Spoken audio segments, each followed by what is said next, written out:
Olá, nesse vídeo nós vamos falar sobre como conseguir o emagrecimento de uma maneira sustentável. Então, se você quer saber de fato como resolver essa situação, como conseguir perder peso, mas conseguir manter sem aquele efeito sanfona, fica aqui nesse vídeo. Você vai entender nesse vídeo por que as dietas acabam falhando e por que que você acaba reganhando o peso e não consegue manter os resultados. Bom, o primeiro ponto é entender a percepção de fome e saciedade versus dietas que você se propõe a fazer. Como você sabe, é necessário sim ter uma restrição calórica e muitas vezes uma restrição calórica severa para você atingir o emagrecimento. E tenho certeza que você já tentou fazer isso na prática, pegando uma dieta na internet, pegando às vezes uma dieta de alguém que conseguiu emagrecer, ou pesquisando no Google um modelo de dieta a seguir. Ou até mesmo com a inteligência artificial, né? Já digitou lá no chat GPT como fazer uma dieta para emagrecer. E é claro que se você seguir essa dieta, que é mais restrita, você vai sim perder peso. Então, se você consegue seguir 100% uma dieta hipocalórica, uma dieta restrita, você sim perde peso. O grande desafio é conseguir manter essa dieta, por exemplo, por mais de 3, 4 semanas. E na prática, você que já tentou fazer isso, você já percebeu que não é tolerável. Você começa até perdendo aquele peso inicial, perdeu ali na primeira semana, às vezes 2, 3 quilos, se motivou, tentou continuar a dieta e aquela dieta começa a se tornar tão difícil, a tua fome começa a subir, sua saciedade reduz e você acaba desistindo da dieta e com isso reganha o peso perdido. E quando você é extremamente disciplinado, segue ali por mais tempo, 3 meses, você começa a ter até uma alteração ali na tua saúde emocional, na tua saúde mental, porque vai se tornando uma pessoa mais irritada, uma pessoa que não consegue mais participar de eventos sociais, porque você não consegue mais tolerar o cheirinho do churrasco ou as tentações de alguém que te oferta algo para se alimentar fora da dieta. Então, nesses dois cenários aqui, a gente pode notar que o grande desafio é você suportar a fome e ter um controle da saciedade. E aqui nós temos várias formas de trabalhar isso na prática. Aqui no meu atendimento médico, como eu consigo ter um controle total de todas as ferramentas, eu acabo abordando tudo isso com o meu paciente.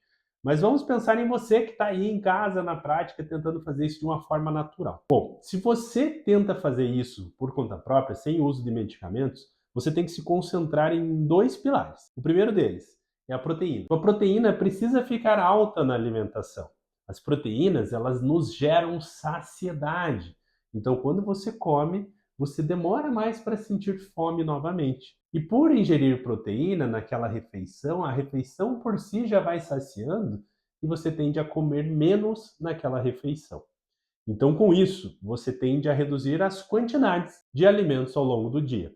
Então, se você tem um desafio com fome e saciedade, aumentar as proteínas é uma ótima estratégia. O segundo ponto é aumentar as fibras da tua alimentação. Se você aumenta fibras, as fibras vão gerar também mais saciedade. Você vai comer menos, você vai ter mais estabilidade da glicemia e com isso você demora mais para sentir mais desejo por alimentos no restante do dia. Então, se você está tentando fazer isso de uma forma natural, você pode implementar exatamente essa estratégia. Aumentar a quantidade de proteínas e aumentar a quantidade de fibras. E qual que seria a quantidade ideal de proteínas para você ingerir? Essa continha não é difícil de fazer, mas você precisa de atenção para não errar nisso. Você vai pegar o seu peso corporal, por exemplo, 80 quilos, e você vai multiplicar por 2. Então, no caso de 80 quilos, 160 gramas de proteína ao longo do dia. Essas 160 gramas de proteína do dia não são 160 gramas de alimentos que contêm proteína. São 160 gramas de proteína. Então você precisa saber o quanto, por exemplo, daquela alimentação que você fez com, por exemplo, 100 gramas de peito de frango, o quanto isso corresponde em proteínas, porque nem tudo que está ali é proteína. Tem uma parte que é água na composição, tem uma parte que é gordura na composição. Então você precisa ir registrando isso, ou no aplicativo, ou na inteligência artificial, ou olhando o rótulo, para você saber exatamente o quanto você precisa ingerir de proteína ao longo do dia.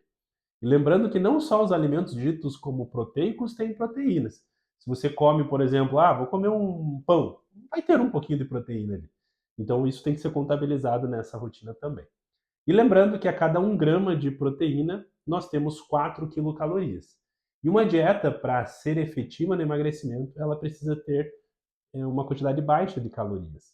Então, você consumindo mais proteínas, obviamente, você vai ter que restringir a maior quantidade de carboidratos possíveis e reduzir também as gorduras da dieta. Estou dando dicas aqui, isso que não é o ideal. O ideal é você passar por uma consulta médica, uma consulta nutricional, para haver uma prescrição disso. Mas eu entendo que muitos de vocês não têm muita paciência ou querem realmente descobrir como o próprio corpo funciona. Então, é uma boa estratégia você aplicar esse modelo. 2 gramas de proteína por quilo de peso corporal, ajustando isso na alimentação ao longo das refeições. É interessante que você espace essa proteína ao longo do dia, que você não ingira tudo de uma vez.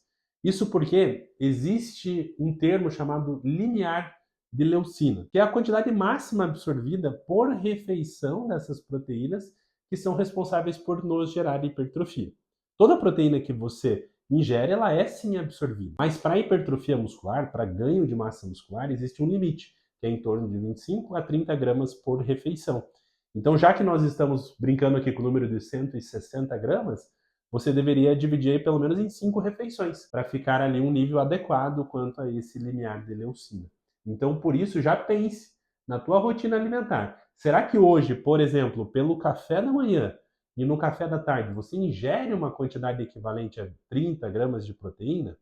Provavelmente não, porque esse é o perfil dos pacientes que eu atendo aqui. Quando eles chegam no consultório, eles até ingerem uma quantidade de proteína interessante no jantar e no almoço. Mas nas refeições intermediárias, fica muito claro que há uma deficiência de proteínas. E aí, não é à toa que esse indivíduo tem uma grande dificuldade de controlar quantidades de alimentos e a qualidade de alimentos nas refeições do almoço e do jantar.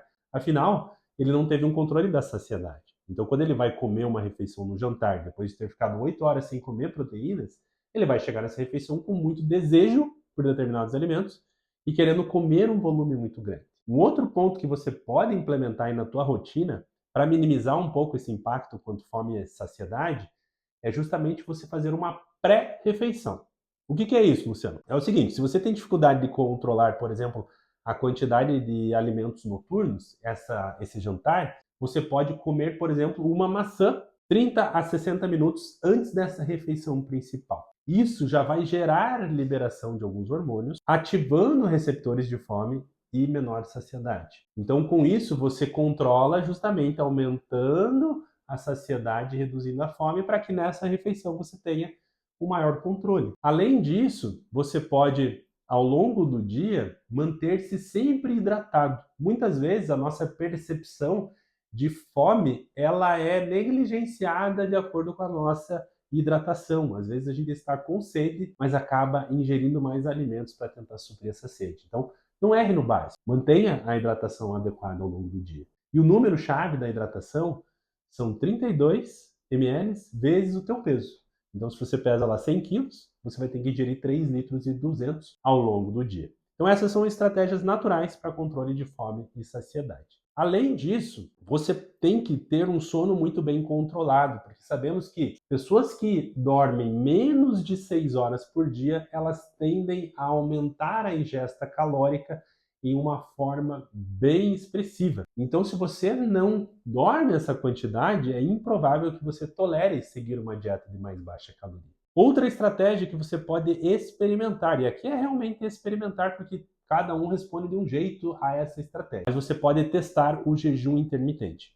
Tem pessoas que se adequam muito bem, que elas não têm fome em determinado horário do dia e elas poderiam reduzir a janela de alimentação. Então, por exemplo, se você é um indivíduo que não tem fome à noite e não tem fome pela manhã, você costuma comer muito no horário do almoço ou no meio da tarde, você pode manter uma janela de jejum maior. Então, você pode fazer a sua última refeição às 19 horas e a primeira às 11 da manhã. E aí, às 11 da manhã, você aproveita para fazer essa pré-refeição, para que o seu almoço não tenha aumento de consumo. Você faz uma refeição no meio da tarde, com aumento de proteínas, para essa última refeição das 19 também ter um bom controle. É uma estratégia excelente para quem já tem essa percepção. Se você é um indivíduo que acaba compensando os períodos de restrição de tempo e acaba exagerando na alimentação, aí essa estratégia já não é mais tão indicada para você. Mas na prática, o que eu utilizo aqui com os meus pacientes? Como eu preciso manter essa restrição calórica da dieta por um período prolongado, e aí seria em torno de 4 meses, eu não deixo o meu paciente sofrendo. Ele não vai ter dificuldade em seguir uma dieta restrita. Inclusive, eu faço dietas mais restritas do que normalmente é passado. Por quê? Porque eu controlo totalmente o mecanismo de fome e o controle da saciedade e da compulsividade. Então, eu sempre faço essa investigação ao iniciar o atendimento, vendo se esse perfil de paciente ele tem mais dificuldade ao controle da fome e da saciedade, ou se tem mais compulsão. Se ele tem mais compulsão, eu vou agir diretamente com o tratamento para controle de compulsividade. Esse paciente da compulsão, ele tende a ingerir mais alimentos quando está mais ansioso, quando está com alguma atividade para ser feita no trabalho, quando teve algum desentendimento familiar, um estresse familiar, ou às vezes até com uma premiação. Ele come para comemorar um dia que foi mais difícil, ele come para comemorar uma semana, comemorar alguma conquista. Então ele tem um vínculo afetivo e emocional muito grande da alimentação. Esse paciente ele precisa de um tratamento específico. Entenda que ele não tem um problema grande com relação à fome e saciedade. Então ele, aplicando aquelas estratégias que eu citei agora há pouco, ele não vai ter tanta efetividade, afinal ele tem um outro problema. Então medicamentos específicos para compulsividade devem ser utilizados nesse caso. E quando é um paciente que tem muita dificuldade com relação à quantidade de alimentos, ele, por exemplo, para se alimentar no almoço e come ali mais de 400, 500 gramas, é um paciente que vai comer ali 800 gramas, 1 quilo, tem uma dificuldade em visualizar o alimento e se conter na fome, esse paciente é um ótimo candidato a utilizar uma classe de medicamentos que são os GLP-1 e GIP. E essa medicação é muito famosa, que é a medicação do Mounjaro, o princípio ativo é a tizepartida. Ela atua diretamente nesses centros de controle de fome e saciedade, que ficam numa região cerebral chamada núcleo arqueado, e essa inibição desses receptores faz com que esses pacientes tenham um total controle da fome e saciedade. Então, o indivíduo que antes comia ali 800 gramas no horário do almoço, se ele utiliza um fármaco como esse, ele vai comer 200 gramas. Então, é impossível ele não emagrecer. Entende por que essas medicações são tão efetivas? Agora, pensa esse mesmo indivíduo tentando fazer uma dieta de restrição calórica mais severa. É óbvio que ele não vai conseguir. Ele não sustenta isso a longo prazo. Outras medicações que atuam nisso, por exemplo, nós temos o Saxenda, a Victoza, são medicações um pouco mais antigas, mas com bons anos de estudo. Nós temos também o Ozempic. É claro que cada uma dessas medicações tem uma efetividade e tem um padrão de efeitos colaterais. A menor delas, sem sombra de dúvidas, atualmente, nesse ano desse vídeo aqui, é o Mounjaro. Estão surgindo outras medicações, como a retratutida, como o cagrisema, outras medicações que serão, sim, muito potentes e com menos efeitos colaterais. E a estratégia também vai ser conseguir manter a massa muscular durante esse processo. Então, aqui nós falamos sobre mecanismos de fome e saciedade, como normalmente nós abordamos isso. E no próximo vídeo a gente vai falar sobre como os hormônios acabam ajudando ou atrapalhando esse processo no seu corpo.